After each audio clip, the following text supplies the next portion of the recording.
Hey there again, Miss Bell here in the Science Lab talking to you about safety in regards to gloves.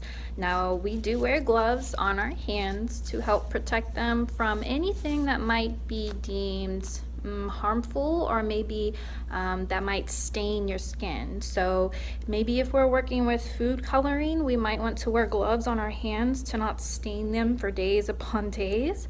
Or maybe we're working with certain liquids or chemicals that might do harm. If anything were to get on top of our skin, it might have some sort of reaction. Maybe it might burn or sting, or maybe someone's allergic. So we do wear gloves, not all the time, but we do wear gloves sometimes in the lab to help protect us. Now, gloves come in different shapes, sizes, colors. This size is a large, so that will be for the upper grade levels and adults. And then I do have a small size in the science lab for the young kiddos, or maybe even adults who have small hands.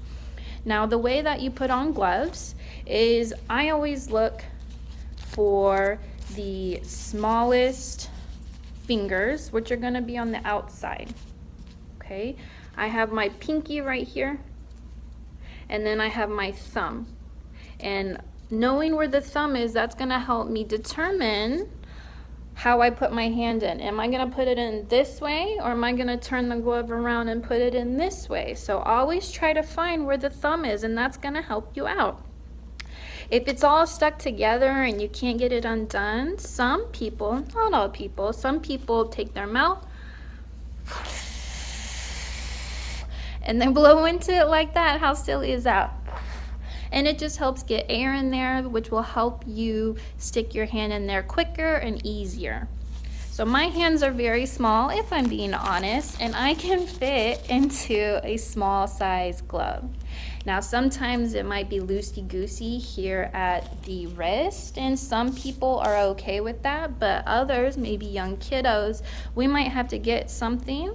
I have a very small, tight rubber band, and I'm going to put it around my wrist, and that actually helps it stay in place, just like that. If I were to use a hair tie like this, it's too loose for me. It really does nothing. So that's why I used a tight rubber band. Now I'm going to put on the large size glove like this, and I pull it tight down my arm.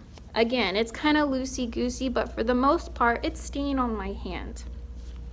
Now, one big thing that we need to remember is how to take off gloves the proper way. Whenever we work with items and liquids, it's going to be on the outside of our gloves, and we don't want to touch that.